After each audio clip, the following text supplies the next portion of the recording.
Terima kasih pemirsa Anda masih bersama kami. Pemirsa, Kementerian Pemberdayaan Perempuan dan Perlindungan Anak berkolaborasi dengan Kemkom Digi guna memperkuat perlindungan anak di ruang digital. Penguatan kerjasama ini terwujud dalam gerakan Ruang Bersama Merah Putih yang akan diluncurkan pada 22 Desember mendatang. Melalui ruang ini, Kementerian PPPPA dan Kemkom Digi berupaya meningkatkan kualitas hidup, perlindungan perempuan dan anak, serta meminimalisir penggunaan gadget pada anak. Kementerian Pemberdayaan Perempuan dan Perlindungan Anak menyoroti rentannya perlindungan anak pada ruang digital.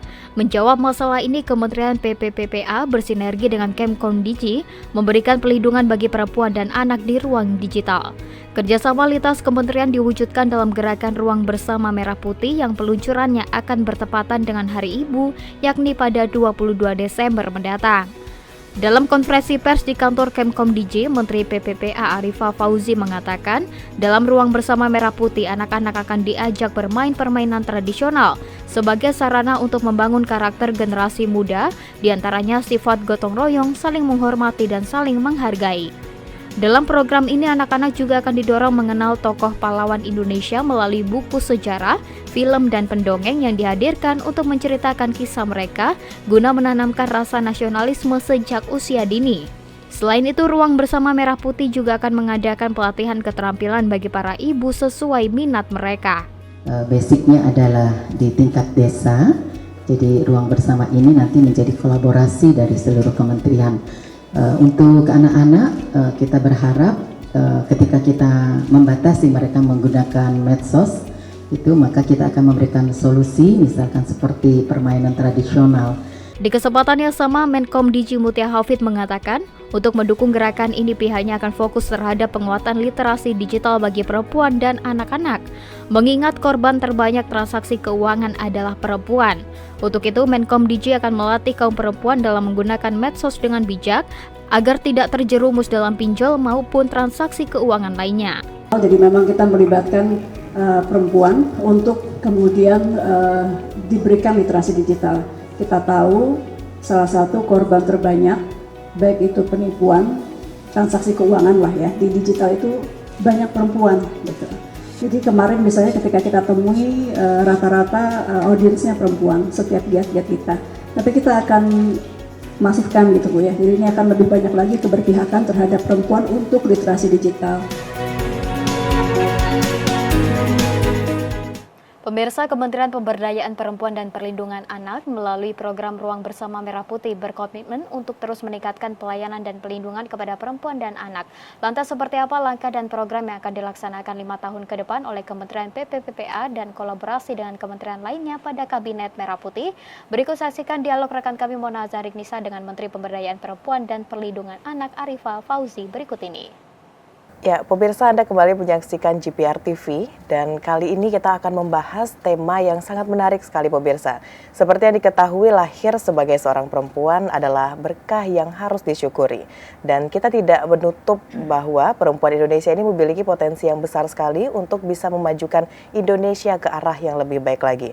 Dan oleh karena itu pemirsa, pemerintah Indonesia terus berupaya untuk bisa memberikan program-program pemberdayaan perempuan dan juga pelindungan anak tentunya. Hal ini turut dilakukan oleh Kementerian PPPA yang selalu fokus memberikan hal terbaik untuk perempuan dan juga anak Indonesia. Dan pemirsa, untuk membahas lebih jauh seperti apa peranan perempuan, kesetaraan gender, dan juga pelindungan terhadap anak, saat ini saya sudah bersama dengan Menteri Pemberdayaan Perempuan dan Perlindungan Anak, Ibu Arifah Fauzi. Assalamualaikum, Ibu. Waalaikumsalam warahmatullahi wabarakatuh. Apa kabar, Mbak? Alhamdulillah baik sekali. Sehat, Ibu. ya? Pertama kita ingin mengucapkan terima kasih dulu dan selamat untuk jabatan barunya ini kali pertamanya GPR TV bersama dengan Ibu Arifah. Iya. Baik, kita tidak habis Bu untuk membahas mengenai masalah perempuan dan juga anak. Dan ini adalah langkah awal bagi Ibu. Kita tentu semuanya perempuan-perempuan di Indonesia, anak-anak Indonesia menaruh harapan yang besar. Kalau saat ini kan wajah terdepannya adalah Ibu Arifah sendiri. Iya. Nah, kalau Ibu melihat saat ini kan masih ada beberapa kasus-kasus yang belum selesai atau yang masih abu-abu dalam kasus hukumnya. Nah, ke depannya dari Ibu sendiri bersama dengan teman-teman Kementerian PPPA 5 tahun ke depan, apa yang menjadi fokusnya untuk memutus mata rantai hal tersebut, Ibu? Ya, terima kasih. Jadi berbicara tentang perempuan dan anak itu memang tidak pernah habisnya ya. Karena ini adalah persoalan yang paling mendasar gitu. Jadi sesuai dengan apa yang disampaikan oleh Bapak Prabowo ketika kita retreat bersama-sama di Magelang, sebetulnya filosofi dari pertemuan itu maknanya adalah Bapak Prabowo ingin mensinergikan antara kementerian. Jadi biar ketemu chemistry-nya gitu, kemudian bahwa untuk membangun Indonesia itu tidak bisa sendiri. Jadi berangkat dari filosofi itu, maka sebetulnya semua kementerian mempunyai kesadaran bahwa untuk memajukan Indonesia menuju Indonesia Emas 2045 itu tidak bisa masing-masing kementerian bekerja sendiri, gitu. Terutama tentang perempuan dan anak. Untuk 5 tahun ke depan kami mengambil filosofi dari pertemuan di Magelang, retreat yang diinisiasi oleh Bapak Prabowo. Kita akan meneruskan langkah-langkah yang sudah ada sebelumnya. Bu Bintang sangat berhasil membuat desa atau lurah yang ramah perempuan dan anak. Maka setelah kita konsultasi dengan Bapak Menko, Bapak Pratik, kita akan melanjutkan desa atau kelurahan yang ramah perempuan dan anak. Cuma kita lebih memaksimalkan lagi fungsinya dan kita menamakannya dengan ruang bersama merah putih karena kabinet kita adalah kabinet merah putih. Jadi program kami untuk 5 tahun ke depan fokus utamanya adalah ruang bersama merah putih, kemudian yang kedua lebih memaksimalkan fungsi call center, dan yang tiga kita berharap dari ruang bersama merah putih itu kita akan punya data tunggal tentang perempuan dan anak di setiap desa, karena basic kegiatan kita adalah penguatan perempuan dan anak dari desa. Menarik, berarti ada ruang bersama merah putih. Iya, kita pasti akan tunggu-tunggu terus ini Bu ya, seperti apa program ini berjalannya. Dan kalau tadi pemirsa kita mendengar Bu Arifah berbicara, memang kalau Menteri PPPA itu halus begitu Bu ya. Nah, gitu ya? Halus tapi tegas. Nah, ini berhubungan dengan halus tapi tegas Bu. Kalau Ibu selama ini melihat bagaimana ketegasan pemerintah dalam menyelesaikan berbagai kasus yang berhubungan dengan perempuan dan anak, kan kalau kita lihat di media sosial juga masih ada nih Bu pengamat-pengamat yang mengatakan pemerintah sepertinya tutup mata gitu dengan kasus yang ada. Dari segi Bu Arifah seperti apa nih? Iya, biasanya kan orang melihat dari satu sektor ya, hanya melihat kok masalah tentang perempuan dan anak muncul terus, kayaknya nggak selesai-selesai. Nah, sebetulnya dengan adanya call center itu memang persoalan-persoalan semakin banyak yang berani mengungkapkan. Sebetulnya sama aja sih, mungkin dulu juga banyak, cuman orang tidak berani untuk mengungkapkan. Nah, sekarang lebih banyak orang berani untuk menyampaikan bahwa saya mengalami atau teman saya mengalami, sehingga memang persoalannya memang banyak yang terungkap. Kalau disebutkan bahwa pemerintah seolah-olah tidak hadir, sepertinya kurang tepat ya, karena kita sudah punya sistem dan mekanisme melalui call center, karena kita kan tidak bisa memproses bila tidak ada pengaduan. Jadi kita harus mendapat informasi gitu ya, kemudian di mana posisinya berada. Kalau itu berada di kabupaten kota, maka UPTD terdekat yang akan menyelesaikan persoalan gitu. Kita dari pusat memantau dan memonitoring sejauh mana persoalan-persoalan tersebut sudah diselesaikan. Jadi memang ada struktur, ada mekanismenya. Kita tidak langsung turun ke bawah, tetapi kita memberikan kepercayaan kepada UPTD gitu ya. Jadi kalau ada kasus kemudian ditangani dan diberikan pendampingan khususnya kepada korban. Baik, berarti semakin banyak kasus yang terungkap itu sebenarnya ada positif ada negatifnya. Ya. Positifnya orang makin berani berbicara. Cuma negatifnya kok kayaknya tambah banyak banget gitu ya. Memang butuh kesadaran, karena kita melihat kemarin saya baru dari Purworejo itu, masyarakat kita ini sekarang sepertinya asosial ya. Melihat sesuatu yang tidak baik, tidak ada yang berani bereaksi. semuanya diam, padahal harusnya bisa melakukan sesuatu gitu. Nah, dengan ruang bersama Merah Putih ini nanti mudah-mudahan karena kita ingin menguatkan di tingkat desa, apapun yang terjadi bisa diungkap, kemudian bisa diselesaikan dengan lebih cepat. Gitu. Baik. Kita ini harapan besar untuk ruang bersama Merah Putih, Bu, Iya, ya. Semakin betul. banyak yang berani speak up, tapi kasusnya kita harapkan semakin sedikit gitu, Bu, ya. Iya. Nah, Nanti dengan ruang bersama Merah Putih itu sejak deteksinya sudah dini. Jadi karena kita akan membangun empati dari masyarakat sekitar gitu. Satu lagi, Bu, kasus yang saat ini banyak juga terjadi adalah bullying. Nah, ini bullying ini kan ada korban, terus ada anak-anak, apakah anak-anak itu bisa kita sebut tersangka atau pelaku begitu, Bu? Nah, dari Kementerian PPPA bagaimana kita merangkul dua pihak ini, Bu? Iya, banyak sekali bukan hanya bullying aja ya, seperti kekerasan seksual, pelakunya sama-sama anak gitu ya. Jadi keduanya harus diposisikan sama karena hak-hak sebagai anak harus tetap tercukupi gitu. Jadi di satu sisi si pelakunya ini juga masih anak-anak, tetapi kita harus memenuhi apa kebutuhan atau hak si anak gitu ya. Di satu sisi korbannya juga anak-anak gitu ya. Kalau kita lihat sebetulnya basic utamanya adalah pola asuh di keluarga yang sekarang sudah semakin tidak jelas ya. Kemudian yang kedua adalah faktor gadget karena mereka mencontoh segala sesuatu itu ternyata dari gadget. Mereka udah asik dengan dirinya sendiri, kadang orang tua nggak tahu apa yang dilakukan dengan gadgetnya, tiba-tiba dia keluar dengan sikap yang sangat berbeda di luar dugaan orang tua gitu. Itu beberapa faktornya, Bu. Pertama dari keluarga, Keluarga. yang kedua dari Gadget. Nah, Iya. berbicara mengenai keluarga, saya masih ingat itu beberapa saat setelah Ibu dilantik, Ibu sempat memberikan pidato seperti itu bahwa sebenarnya yang menjadi dasar sekolah dasar buat anak-anak itu adalah orang tua. Nah, berkaitan dengan ini, apa strategi atau program yang dikeluarkan oleh Kementerian PPPA untuk bisa merangkul orang tua untuk memberikan peran aktif kepada pembelajaran terhadap anak ini, Bu? Iya, jadi sebetulnya bagaimana anak itu tumbuh karakternya, pertama memang keluarga, yang kedua lingkungan. Karena itu sangat erat kaitannya. Jadi saya akan menceritakan dulu apa itu ruang bersama Merah Putih, karena ini akan menjadi fokus utama kita.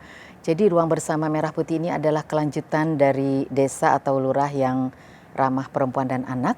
Kalau selama ini itu menjadi fokusnya Kementerian Pemberdayaan Perempuan. Tetapi ke depannya kami ingin bahwa ruang bersama Merah Putih ini kolaborasi dari seluruh kementerian. Jadi misalkan di desa A, ruang bersama Merah Putih ini bukan secara fisik bangunannya ya, tetapi lebih kepada fungsinya. Jadi misalkan bayangan kita gitu ya, anak-anak pulang sekolah, mereka langsung menuju ke ruang bersama Merah Putih gitu ya. Karena kita berharap anak-anak ini kan nggak bisa dilarang untuk tidak bergadget ria gitu ya. Maka ketika kita melarang nggak boleh bergadget ria, kita harus memberikan solusi. Anak-anak sekarang nggak bisa, nggak boleh ya main HP, tapi kita nggak kasih solusi, nggak bisa gitu. Jadi nanti di mereka pulang sekolah, bayangan kita ya, mereka akan berlomba-lomba tertarik dengan ruang bersama Merah Putih itu, karena di sana kita akan siapkan semua kebutuhan anak-anak. Jadi anak-anak yang punya passion menggambar, melukis, menyanyi, menari gitu ya, akan kita fasilitasi bekerja sama dengan Kemendikdasmen untuk menyediakan gurunya gitu. Kemudian anak-anak kita siapkan juga permainan tradisional karena permainan tradisional itu filosofinya tinggi sekali. Iya, betul. Tidak ada permainan tradisional yang mainnya sendiri. Pasti mereka beramai-ramai. berkelompok ya, berkelompok dari galasin, dari congklak. Saya lupa permainan lompat apa tali lagi. itu, Bu. Lompat tali ya. Lompat tali. Di situ menanamkan karakter bagi anak-anak bagaimana bekerja sama. Mereka antri, kemudian sportif, nggak boleh curang, terus tidak memandang si A agamanya apa, si B dia kaya atau enggak. Anak-anak bermain itu ya mereka bermain natural. Fokusnya gitu. buat main aja, nggak mikirin yang lain. Jadi melatih, menanamkan karakter bersama dalam perbedaan, beda agama, beda ini dimulai dari kecil gitu. Jadi kita berharap menanamkan nilai-nilai kebersamaan, nilai-nilai toleransi melalui permainan. Kemudian kita melihat bahwa anak-anak kita sekarang nggak mengenal tokoh-tokoh pahlawan Indonesia. Mereka lebih banyak tahu dari Korea, dari Jepang gitu ya. Mereka tokohnya dari sana. Kenapa? Karena mereka memang tidak tahu siapa Soekarno, siapa Sudirman, Cut Nyak-Dien, R.A. Kartini gitu ya. Padahal itu pahlawan-pahlawan kita. Kalau anak-anak kita bisa mengenal lebih jauh, mereka pasti akan bangga dan menjadikan pahlawan-pahlawan kita menjadi tokoh idola mereka. Nah ini kita akan bekerja sama dengan Kementerian Kebudayaan untuk menyediakan buku-buku sejarah dan mendatangkan pendongeng yang bercerita tentang Indonesia gitu ya, supaya anak-anak ini nilai-nilai Pancasila itu sudah tertanam sejak kecil gitu. Dulu waktu kita kecil kan saya terutama ya di Jakarta Pusat gitu, kita main teman-temannya non-muslim semua. Jadi dulu tuh nggak ada masalah gitu. Terus, nah sekarang itu menjadi sesuatu yang aneh ketika seseorang berteman dengan beda agama ketika masih kecil. Jadi saya pernah bertemu dengan seorang anak, kamu agamanya beda, kita nggak boleh main gitu. Ini menurut saya sesuatu yang tidak baik gitu. Maka dengan ruang bersama ini, siapapun mereka dengan latar belakang apapun, mereka bermain bersama di sana. Kemudian nanti kita lihat apakah anak-anak di situ stuntingnya masih berapa anak. Oh itu berarti dinas kesehatan yang akan lebih proaktif di desa tersebut. Oh ibu hamil kok masih ada anemia gini. Kita tinggal tunjukkan kepada dinas kesehatan, Pak, ini di warga desa sini masih ada ibu yang anemia, monggo gitu kan. Kemudian jangan salah juga, ibu-ibu itu juga edik terhadap gadget ya, jadi bukan anak-anaknya aja. Maka oleh karena itu dua nih tugas ibu di anak-anak sama orang tua, sama ibu gitu. Jadi bagaimana ibu ini juga menyadari bahwa bisa memberikan pola asuh yang baik untuk anak-anaknya. Maka si ibu ini harus diberikan parenting ya, kemudian dilatih juga keterampilannya supaya bisa mandiri, sejahtera gitu ya untuk keluarga. Jadi ruang bersama Merah Putih ini adalah sebuah gerakan, bukan event. Tetapi gerakan yang menggerakkan masyarakat untuk empati kepada sesama warganya. Jadi ketika ada KDRT, kita bisa deteksi lebih awal gitu ya. Kok dia kenapa ya di sininya kok biru-biru gitu. Kita bisa tanyakan. Kita akan ciptakan juga di situ ruangan yang nyaman untuk ibu-ibu yang ketika akan curhat, jadi mereka tidak merasa berjarak gitu. Jadi kami berharap kekerasan dalam rumah tangga, kekerasan terhadap anak bisa dideteksi sejak dini ketika masyarakat juga saling berempati dengan lingkungan sekitarnya. Berarti lingkungan atau ruang lingkup dari ruang bersama Merah Putih ini besar ya Bu ya, dan tadi Ibu juga menyampaikan kita ada kerjasama dengan kementerian-kementerian untuk bisa mendukung itu. Baik Bu Arifah, sekarang kita beralih ke isu mengenai perempuan ini Bu. Kalau saat ini dari Ibu sendiri tentu bukan hanya baru berkarir di sini, tapi sudah di tempat lain. Ibu melihat sejauh ini bagaimana kesempatan yang diberikan oleh pemerintah khususnya bagi perempuan baik itu di parlemen atau pemerintahan pusat hingga daerah. Apakah dengan saat ini sudah banyak atau masih belum? Ini sudah termasuk kesetaraan gender yang masif atau gimana Bu? Kalau menurut saya sudah jauh lebih baik ya, karena ini kan diperjuangkan sudah sejak lama. Walaupun kuota 30% itu belum terpenuhi. Jadi intinya sebetulnya ketika kita sudah berkualitas, maka sebetulnya kesempatan itu sudah ada. Tinggal bagaimana kita memanfaatkan kesempatan yang ada itu sehingga menunjukkan bahwa memang ketika perempuan diberi peran itu memang ada nilai tambahnya. Bukan sekedar ingin menempati suatu jabatan tertentu gitu, tetapi tidak bisa melakukan apa-apa gitu. Jadi sebetulnya ini sebuah proses yang masih panjang. Bagaimana perempuan-perempuan ini tetap diberi kesempatan untuk lebih bisa mengaktualisasikan dirinya. Baik, masih berkaitan dengan ini, untuk kedepannya kira-kira dari Ibu dengan teman-teman Kementerian PPPA, apa program strateginya untuk bisa memangkas jurang kesetaraan gender yang ada di Indonesia ini? Iya, dimulai dari lingkungan terkecil di desa. Jadi kita berikan peran bahwa, karena gini ya, menuju Indonesia Emas 2045, Bila tidak melibatkan keluarga nggak bisa. Karena keluarga itu pondasi paling mendasar dari sebuah keluarga, dari sebuah negara. Bila keluarganya kuat, maka negaranya akan kuat. Ya.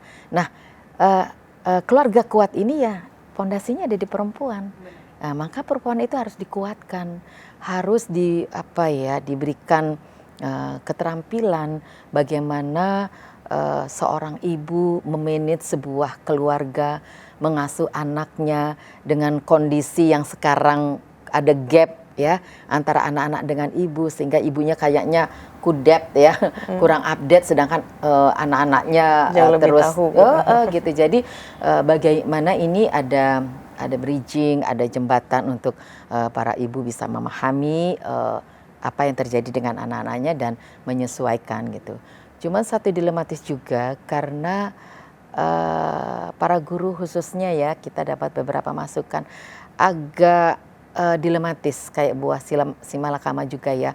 Kalau keras terhadap anak-anak nanti gurunya kena. Tapi kalau tidak keras kepada anak-anak, mental anak-anaknya juga nggak tahu diri gitu ya. Jadi ini sebetulnya mungkin perlu ada evaluasi bersama dari berbagai pihak ya, karena saya ingat banget dulu orang tua kita kalau malam maghrib itu masih di luar, itu sudah kayak pamali banget gitu ya. Terus kita dengan orang tua juga sopan santun gitu. Nah mungkin sopan santun anak sekarang berbeda dengan dulu gitu ya. Tetapi pembangunan karakter ini memang untuk anak-anak harus disampaikan dengan cara yang sesuai dengan passionnya anak-anak gitu. Berarti tidak bisa kita pungkiri bahwa memang tantangannya makin kesini makin banyak betul, ya Mbak Rifa ya. Betul, dan harus bergandengan tangan dengan semua pihak. Semua pihak, gitu, baik. Ya. Tadi Ibu sudah menjelaskan Ruang Bersama Merah Putih, lalu program-program dari Kementerian PPPA ke depannya untuk perempuan dan juga untuk anak seperti apa. Ini mungkin terakhir Bu ya, kita ingin dengarkan juga himbauan Ibu kepada seluruh perempuan dan juga anak-anak di Indonesia serta seluruh pihak yang harusnya merangkul ya, berpartisipasi untuk bisa memberikan kesetaraan yang ada di Indonesia untuk perempuan tentunya. Silakan. Untuk menuju Indonesia Emas 2045, kuatkanlah keluarga. Karena keluarga adalah pondasi utama dalam sebuah masyarakat. Negara yang kuat ketika masyarakatnya kuat.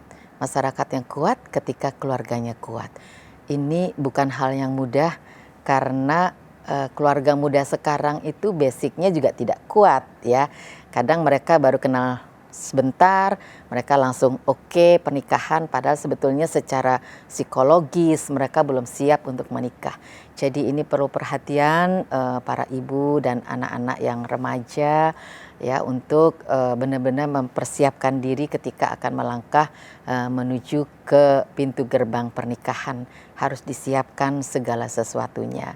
Dan untuk anak-anak mungkin perlu proses ya, perlu ruangan mereka untuk bagaimana tidak gampang terpancing emosi gitu ya.